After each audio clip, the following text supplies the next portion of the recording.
সম্প্রতি রাজধানী জুড়ে বাড়ছে একের পর এক রাজনৈতিক সহিংসতার ঘটনা। দুর্বৃত্তদের অতর্কিত হামলার আতঙ্ক যেন কাটছেই না সাধারণ মানুষদের। ইতোমধ্যে নতুন বছর শুরুর 2 সপ্তাহে রাজধানীতে ঘটে গেছে দুটি নৃশংস হত্যাকাণ্ড। গত সপ্তাহে রাজধানীর কারওয়ান বাজার এলাকায় প্রকাশ্যে দুর্বৃত্তদের হাতে নিহত হয়েছিলেন স্বেচ্ছাসেবক নেতা মুসাব্বির।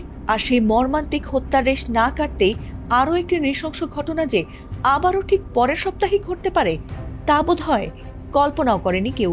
এবার দুর্বৃত্তদের হাতে নিহত হয়েছেন এক জামায়াত নেতা। আর সবচেয়ে মর্মান্তিক বিষয় হলো তাকে তার নিজ বাসায় ঢুকে হত্যা করেছে দুর্বৃত্তরা। আর সেই ঘটনার একটি সিসি ফুটেজ এবার ভাইরাল হয়েছে সামাজিক মাধ্যমগুলোতে। ঘটনাটি ঘটেছে রাজধানীর অন্যতম ব্যস্ত এলাকা ফার্মগেটের পশ্চিম রাজাবাজারে। সেখানে সোমবার গভীর রাতে বাসার গ্রিল কেটে ঘরে ঢুকে জামায়াতে ইসলামীর নেতা ও হোমিও চিকিৎসক আনোয়ারুল্লাহকে হত্যা করেছে দুর্বৃত্তরা। এমনকি হত্যা শেষে লুটপাটও চালিয়েছে তারা। আর এই ঘটনার একটি সিসিটিভি ফুটেজও এবার ছড়িয়ে পড়েছে সামাজিক মাধ্যমে। সিসিটিভি ফুটেজে দেখা গেছে রাত আনুমানিক 2:30টার দিকে প্রথমে বারান্দার গ্রিল এবং পরে একটি কক্ষের জানলার গ্রিল কেটে দুই দুর্বৃত্ত আনোয়ারুল্লাহর বাসায় ঢুকে পড়েন। আর এর প্রায় 2 ঘন্টা পর তাদের বের হতে দেখা গেছে। যে গ্রিল কেটে তারা প্রবেশ করেছে সেটিই ছিল তাদের মূল প্রবেশ পথ। সেখানে তাদের উপস্থিতি টের পেয়ে গেলে তারা আনোয়ারুল্লাহকে হত্যা করে ও তার স্ত্রীকে বেঁধে ফেলে।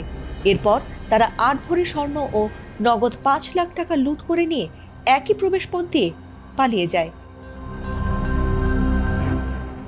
পরিবার সূত্রে জানা গেছে, হোমিও চিকিৎসার পাশাপাশি জামায়াতের রাজনীতির সঙ্গে যুক্ত ছিলেন আনোয়ারুল্লাহ। এমনকি এলাকায় মানবিক চিকিৎসক হিসেবেও বেশ সুনাম ছিল তার। তবে এমন হত্যাকাণ্ডকে পরিকল্পিত বলে দাবি করেছে নিহতের পরিবার। এছাড়াও এ ঘটনার পর এলাকা জুড়ে ব্যাপক চাঞ্চল্য দেখা দিয়েছে।